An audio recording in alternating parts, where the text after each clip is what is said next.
Untuk memperkenalkan adat Jempana Komring, Bupati Oku Timur Lanusin diarak naik Jempana saat hadiri acara seminar budaya dan pelantikan ICMI Orda menuju ke lokasi tempat kegiatan di Balai Rakyat Pemkab Oku Timur.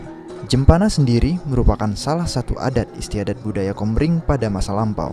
Dulunya, Jempana sering digunakan pemangku adat Komring untuk menyambut tamu istimewa pada acara penting.